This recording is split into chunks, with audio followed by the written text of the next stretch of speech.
Feira diretamente aqui de Vitória, domingão, tem mais um jogo, transmissão com imagens aqui na Samuca TV. O Cruzeiro em campo diante da equipe do Banfield, da preparação. Começou hoje para este compromisso, depois da derrota para o Defensa e Justiça. Fizemos uma exclusiva com Leonardo Jardim falando sobre muitos assuntos, o que ele vai fazer no domingo. Tudo isso você confere a partir de agora na Samuca TV. Vamos lá, pessoal, antes aquele pedido sempre importante para você deixar o like, é só clicar aí no joinha, você vai curtir o vídeo. Você que ainda não é inscrito aqui na Samuca TV, faça a inscrição. Na sequência, ative o sininho para não perder nenhum conteúdo. Vamos juntos com as quentes do dia. Deixa eu começar aqui trazendo a absolvição de Gabigol, uma vitória importante do jurídico do Gabigol, porque todo mundo acompanhou aquela história do doping e o Gabigol até desabafou por causa desse julgamento, dizendo: justiça foi feita, mas a ferida fica. Ele se manifestou aí sobre a absolvição no julgamento do recurso pelo suposto caso de doping quando ainda defendia o Flamengo. Ele era acusado de tentativa de fraude no exame feito à época, era 2023. E agora o Gabigol tá aí liberado, já vinha jogando normalmente, nenhum problema, mas é uma ótima notícia. E os advogados aí, a parte jurídica do Gabi, trabalhando e trabalhando muito bem. Por falar em trabalhar, o Cruzeiro treinou nesta sexta-feira e fecha a preparação na tarde deste sábado. Vamos ver como que o Cruzeiro estará até o fechamento da preparação, mas, diferentemente do que foi contra o Defensa, contra o Banfield, a ideia é ter ali um time base que vem, ou a base que vinha atuando com o Cruzeiro, já pensando no duelo diante da equipe do Grêmio. Nem sei se vai ser aquela questão de um time no primeiro tempo e outro time completamente diferente na segunda etapa. Talvez aí os titulares, né, os considerados titulares, aqueles que vinham jogando antes da parada, talvez eles tenham um tempo maior de atuar neste duelo diante da equipe do Banfield. Domingão, 4 horas da tarde, você torcedor aqui da região, bora lá, não tem previsão de chuva, o ingresso está com preço promocional aí. Teve ali um público de 4 ou 5 mil torcedores diante do Defensa, mas domingão, 4 horas da tarde, né? Pessoal aqui da região, que mora no Espírito Santo, do entorno cruzeirense, tem obrigação de ir ao Kleber Andrade no domingão e estaremos lá com toda a nossa equipe para trazer mais uma grande transmissão com o repórter da galera, o nosso Thiago Souza, com tudo aquilo que você já está acostumado aqui na Samuca TV. Hoje a gente conversou com o técnico Leonardo Jardim e, entre outras coisas, o Leonardo Jardim falando sobre busca por reforços. E aí, o que o Leonardo Jardim disse? Que o desafio neste momento é identificar jogadores que queiram estar aqui no Cruzeiro, que queiram vir para o Cruzeiro pelo projeto, por querer ajudar e não por pensar somente em dinheiro. Ele falou isso sobre alguns jogadores que foram contratados, nem estão mais no Cruzeiro, com certeza, e fez questão de exaltar, inclusive, que os que aqui estão é porque querem participar deste momento. Falou sobre muita coisa, relação com o Pedro Lourenço, a preocupação com um projeto sustentável no Cruzeiro para não se gastar de forma desordenada. Então, uma boa entrevista, foram 25 minutos aí aproximadamente, de uma conversa muito direta com o Mister Leonardo Jardim, que está cada vez mais adaptado aqui ao Cruzeiro. E para a gente fechar, óbvio, né, que o Cruzeiro tem conversas em andamento, ainda sem avanço, mas querendo buscar estas opções no mercado, esses reforços. Por mais que nomes ainda não apareçam, o Cruzeiro está sim conversando com jogadores no mercado para tentar fechar essas contratações o quanto antes, melhor, porque o atleta vai ter tempo de chegar e já iniciar os treinamentos. Lembrando que a janela se abre na próxima semana, dia 10 de julho, e a partir desta data todo mundo pode ser contratado, pode ser registrado e já ficar à disposição para estrear oficialmente. Ô Jardim, você chega para um Cruzeiro que vinha de investimentos milionários na janela do meio do ano passado, para o início do ano também. E conhecendo o Pedro Lourenço, o Pedrinho, né? Se você fosse um técnico do perfil de chegar e, eu gosto daquele atleta ali que custa 20 milhões de euros, ele, por confiar no seu trabalho, ele iria 15 e etc., sairia fazendo contratações altíssimas aí, pelo que a gente sabe, o tanto que ele gosta do Cruzeiro. Mas o seu jeito tem se mostrado de um técnico que está preocupado com o todo, né? Com o projeto, dinheiro também, ninguém vai sair gastando dinheiro de graça assim, né? E principalmente o Pedro, que tem muita coisa para pagar. O que te faz pensar nesse todo no projeto do Cruzeiro e ter esse compromisso também para não se sair gastando demais? Às vezes o que o Cruzeiro gastou em outros momentos podia ter sido trabalhado de uma outra forma. Como que você enxerga isso? Eu tenho tido um know-how e uma experiência muito grande em trabalhar com donos, com SAFs. No Mónaco era uma SAF, que tive lá 6 anos, no Olympiacos também, na Ásia também os clubes eram tudo com donos. E o que é que acontece? Existe uma grande diferença do dono e da associação. O dono tem responsabilidades em pagar as contas, porque é a empresa dele, e com certeza que ele não quer estar todos os anos a meter dinheiro dentro. Temos que construir um projeto com um processo que permita que o futebol aos poucos seja sustentável para toda a gente estar feliz.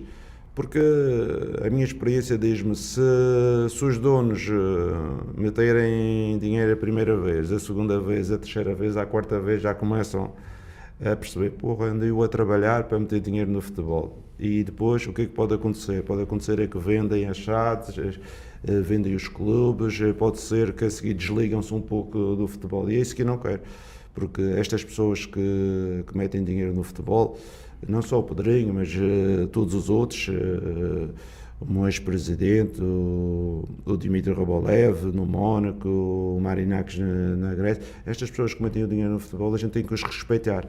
E respeitar não é gastando de forma desmesurada. Temos que controlar os gastos, temos que fazer rentabilização de todos aquilo que são os nossos ativos, e essa é a minha forma de pensar.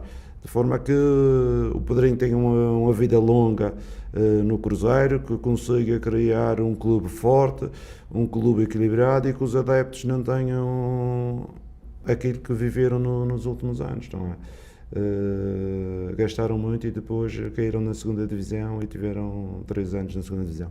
É isso que eu, como treinador, tenho a responsabilidade de orientar as coisas de forma que o clube seja sustentável e o clube seja grande, mas de uma forma organizada, que é isso o meu objetivo perante o clube, e acredito que também é o objetivo do presidente, porque ele também investiu este ano bastante, ou no ano passado, mas com certeza que não passa pela cabeça dele, está sempre a meter o dinheiro do trabalho dele no clube. Ele quer também um clube sustentável.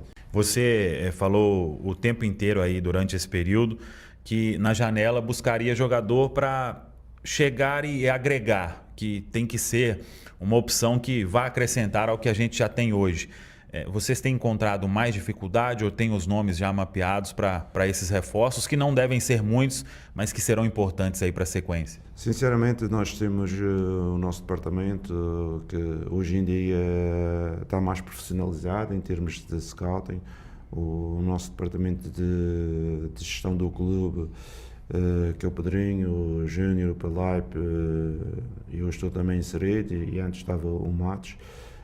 Nós procuramos soluções que permitem dar competitividade ao elenco, porque nós precisamos de algumas posições para dar competitividade ao elenco, mas também jogadores que sejam ativos para o clube num futuro próximo. Hoje em dia a dificuldade que eu vejo no Cruzeiro é a seguinte: exteriormente passou-se uma mensagem durante algum tempo que o Cruzeiro era dono de um proprietário, era dono o padrinho era o seu dono, era um proprietário que tinha alguma capacidade financeira, que era um apaixonado pelo clube e que pagava muito. E às vezes os jogadores queriam vir para o Cruzeiro pelo dinheiro. Hoje em dia a gente quer inverter que os jogadores venham pelo Cruzeiro pelo que o Cruzeiro é, pela dimensão do Cruzeiro, por aquilo que ele representa para o país como futebol, e é isso que nós queremos trazer jogadores, como já temos muitos que estão cá connosco, jogadores com este compromisso com o clube e que em termos qualitativos também que acrescentem dentro de campo, de forma a que o Cruzeiro seja competitivo em todas as competições que participa. Ô Jardim, me tira uma curiosidade aqui. Algum jogador que já trabalhou com você, depois que você veio aqui pro Cruzeiro, já te ligou, entrou em contato? Algum pensa aí em trabalhar novamente contigo agora aqui no Brasil?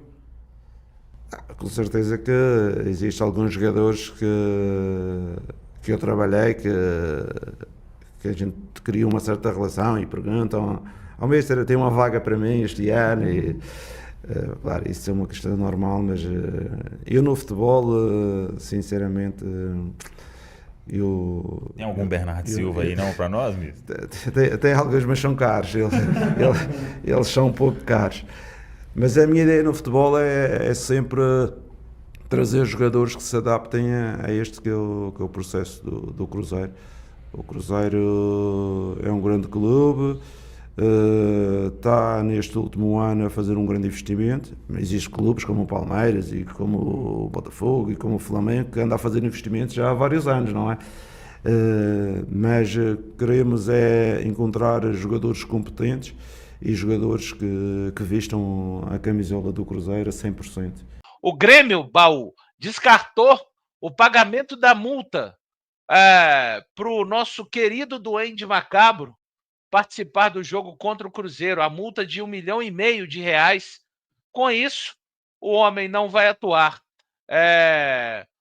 Muda alguma coisa para o Cruzeiro e na sua, vamos dizer, no famoso feeling ali, o Baú, você acha que o Grêmio vai acabar comprando o Marlon? Ele está chegando quase à metade dos jogos, né? São 25, ele já fez 10. Muda alguma coisa para a gente isso aí, na sua opinião, Baú? Ô, Valu, eu acho que, por exemplo, o fato do Marlon não jogar, eu acho que é positivo para o Cruzeiro.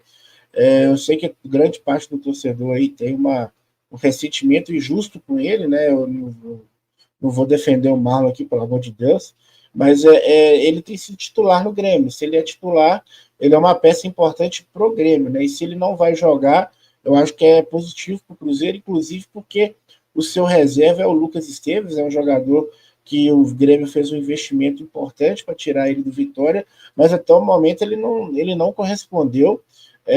Eu acho que nesse sentido, assim, eu acho que para o Cruzeiro vai ser bom ele não jogar, porque ele vinha jogando como titular, né? E sobre o Grêmio comprar, eu acho que, assim, eu acho o valor salgado para o Grêmio, assim, 3,5 milhões de euros pelo Marlon, eu acho salgado. Eu acho que dependendo do que acontecer no campeonato, e se o Grêmio conseguir escapar de um risco de rebaixamento, eu acho que pode ser que eles façam uma dosagem dos jogos dele ali, né, como titular e tudo mais, porque faltam 15, né?